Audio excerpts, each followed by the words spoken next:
Hello there and welcome back. My name is Elena. And I'm Fotios, and this is the Game Court. And today is the time for the game of the month. It is already 1 month, right? It is, isn't it? I'm like, wow. My goodness, how did this pass? And we didn't do it.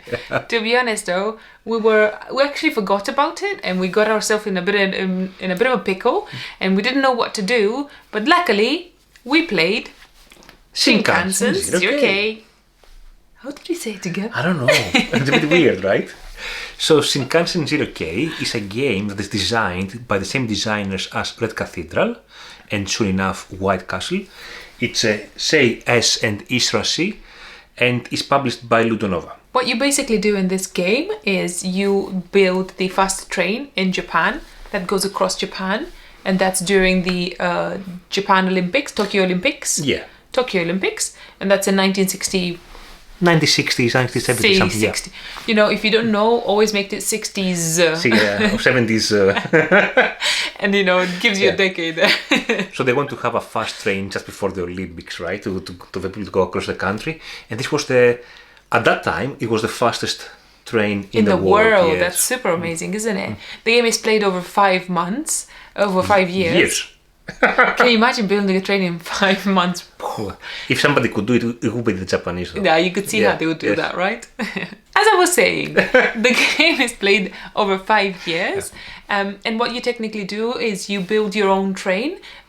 Your player board is technically a train that you build with cards. And you have the main board that represents the track of the train that you build as well. And that's kind of the gist of it.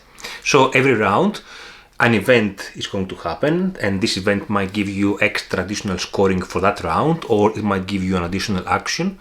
And then at every round, you acquire at least one train card for you to enhance your train.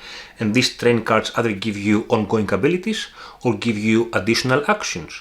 And you can, every round, you can take a particular number of actions. It depends on how many players they are playing the game. Usually it's more for 2 players and less for 4 players.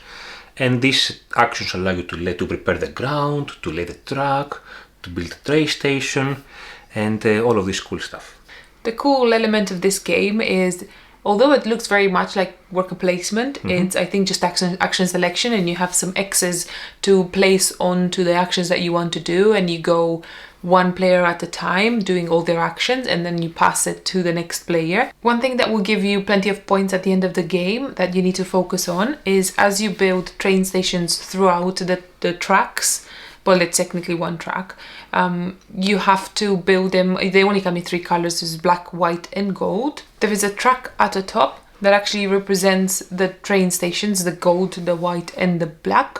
And there are some specific cards that will let you go up, or there are some specific actions that you could take to actually move those markers up.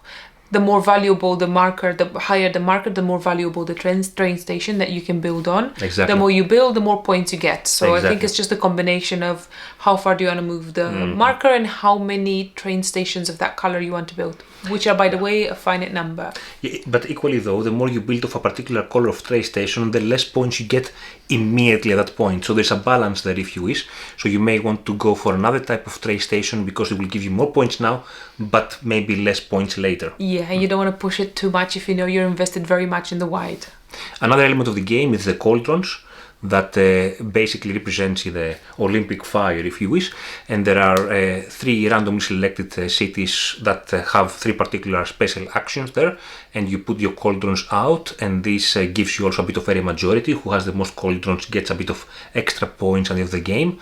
But also gives you this gives you also another action that you can exchange cards of the train cars. You can change the order because it's also some important. Perks, yes, because you have to have the train stations on your train cards in ascending order and consecutive to score at the end as well. Yeah, it's all at the end. It has to do very much with the arranging the cards. It's all scoring at the end. It has very much the train track itself has to have. It's a combination of things that it has to have, otherwise it doesn't score, or it scores negatively, yes. Isn't it? So it's just like little combinations of stuff that you actually do throughout the game to just prepare for the end of the game. Correct. I really like the art in this game. It's very clean. right? And it has this Japanese kind of element with a little bit of, nice designs, illustrations all around. But it's nothing heavy, nothing that, you take your attention away from the game. It's nice, it's there without distracting you, I would say. This gorgeous game plays 1 to 4. It is a, would say, medium game. Medium weight game, yes. Medium weight game. It's nice to be enjoyed with all your friends, all your other friends. In a reasonable amount of time. Yeah, it doesn't overstay its welcome. It's a pretty game and it's easy to bring at the table. It doesn't take very long to actually set up. It's fairly straightforward and all the pieces that it comes with are beautiful. And I would say that when it comes to length, for instance, I think it takes more or less the same time for 2 players or 4 players, because when it comes to 2 players, you have more actions per round, whereas for 4 players you have less actions per round, so it scales well. At the end of the day, you have to build the train, right? The whole train. That's all you do. Yeah, exactly. From a replayability perspective, I don't think there is much here. Yeah. Yes, the cards that come out, and you have to draft cards and buy them actually to also move the markers that Elena was mentioning earlier and to develop your trains. This changes the game a little bit every time, but when it comes to the actual board, the only thing that changes is which cities are going to have the cauldron actions. And basically that's about it. Yeah, that's about it. It's a bit low from a replayability perspective, but I mean, still. How many times are you going to play a game? 5, 10 times? Let's go for the yays then. Do you understand? Yes, I would like to start, yes. I would like to start too. Okay. Rock, paper, scissors? Anytime. Yes. Easy. Okay, it's for me. The first yay then. It's about the mechanics. I like this particular duo of designers, how they managed to put a punch in a very small box. And there are some very nice mechanics here. Action selection is nice, the card drafting is nice, how to develop your own network is also nice. A small box, a very small, a reasonable length play. And I think it's a game plenty of game in a box. It's exactly, this size, exactly, isn't it? And plenty to think about as well. It's a nice puzzle. It's a nice puzzle. That's exactly what it is. It's just a beautiful puzzle that you can spend a lot of time on, like a lot of energy on, or you can just have a coffee and relax with your friends. You can obviously do both if you want to. It's a fun game. I think for my first yay would definitely be the theme, and that's because it's a train game, but it's not just a train game, and it's a Japanese theme, but it's not just, the Japanese theme that all games do normally have, and I'm not trying to stereotype everything, but it's just a very nice, refreshing Japanese theme that I really enjoy, and I think we like trains a lot. Yeah. We do like this kind of games, but I also say that it's a bit different, and that's a yay for me. Yes. And this is another thing that this duo of designers, which personally like very much, whatever I have played from these guys, we like. Yeah, we like a lot. It's a bit different from any other game that we have played. It has some different elements that makes it a bit unique. It's something that will stay potentially in our collection. Do you have any other yays?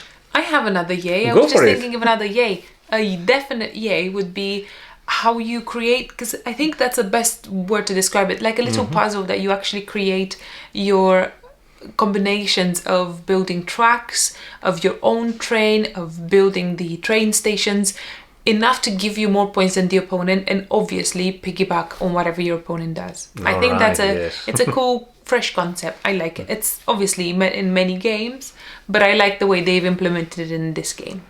Another thing I like about the game is that it is very reasonably priced, at least here in the UK. I'm not sure in other countries. And the box is not the biggest box. It's not the fullest box either. It could be a bit smaller, but still it's not the biggest box, so it doesn't occupy unnecessary space in your collection as well. So this is for me 2 more yays. 1 more yay and I think I'm done. A lot of yays. It's a very good game. I like it. Despite the fact that it's not the heaviest game we have in our collection, and we tend to go through many of those games, we do like these games a lot in our collection too, and they have their own time and space. I like very much that this game scales very well for 2 players and 4 players. Yes. I like that very much when the game gives you, a lot of games will give you, particularly the very heavy ones, for 2 players it's a significantly less time compared to 4 players, so you might dig into a game for like 4 or 5 hours compared to like 2 in 4 players. Yes. But I like that this game is they thought of the fact that it scales up and down for 2 players or 3 or 4 players. Can I I like that. Can I add to that? I think also some games nowadays, especially the heavier games, they are mostly designed with 3 or 4 players in mind, and then they have a sort of a variant, or let's say a sort of an automa for a 2-player Like a dummy count. player, yeah. Yes, and now, for example, Dune Imperium comes to my mind. The automa is fine and plays easily. It's not very complicated or anything. Or in the way, yeah. But still, it's there, and this game does not have any of this. So and it scales beautifully for what it is, isn't it? Exactly. An A for me, if I may go to the nays, it is of course the replayability that we already discussed earlier. It is a little bit weak, I would say, to that side. A nay, but a very silly nay from my side this time. The little quadrants. Yes. The little quadrants that they've put in this game. Quadrants are meant to sit up, right? So you could put like fire in it and it will have, you know, lights and whatnot. But you cannot place them upright because they're so little and thin. They need to be placed flat. Sideways, yeah. And it's good when we like film a game or take pictures, is very good. But that bugs me. Yeah. Yes, I don't disagree with you here.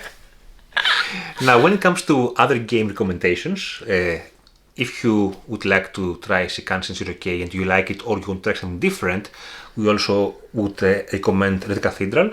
It's in the same range of games, like a small box, a bit of punch, and a bit of different games, a bit unique games, if you wish. And another it does game. have some. Sorry to interrupt you. Yeah, it does have still some. Playing Shinkansen, you could find some of the elements from Red Cathedral in this game. Yeah. I mean, they are the same designers, but there are some elements from there. You could feel that it's still their game. By the way, I should say I'm really looking forward to White Castle. Oh, did you not say it already? Yes, and maybe you can watch our video here with when it comes to the games that we are our top 10 most anticipated games up here for the link. Another game that feels a bit similar to this game when it comes to length and punch and everything is Furnace, I would say. Like you have again the cards, that you collect the cards and then you activate your engine and you try to convert coal and iron to barrels, and at the end of the day, money, because this is what matters. And for a kind of lighter experience, if you are like the train themes and you like these kind of games where you try to develop your train and deliver or do other stuff around it, then I think Isle of Trains All Aboard is a good choice. Yeah, indeed. It's slightly different. It has different designers, but I think it's a very good game, and it has a gorgeous quality. So how would you score Shinkansen 0K? Can I just mention before I say this that this is kind of the first time we do this and I was put on the spot. Yes, and we're going to do it for every video now. How much do you score it out of 10? I'll put it down to 7.5. 7.5 out of 10? Yes. Okay. Not because it's a bad game. I think it's a good game and I think we're going to play it and replay it. But I think that I tend to be drawn more towards heavier games, but I think that 7.5 for a game like this is a very good score. I would score it at 8 out of 10. I think I like it a lot for what it is. It has a lot of game in there, but still, as you say, we're attracted by the bigger games, the more complex games. And that's fine. I mean, it's still a very good game. So 8 out of 10 for this type of game, for me, it's like a perfect score. Yes, exactly. So this was the video for today. I hope you enjoyed it. See you later. Bye. Bye.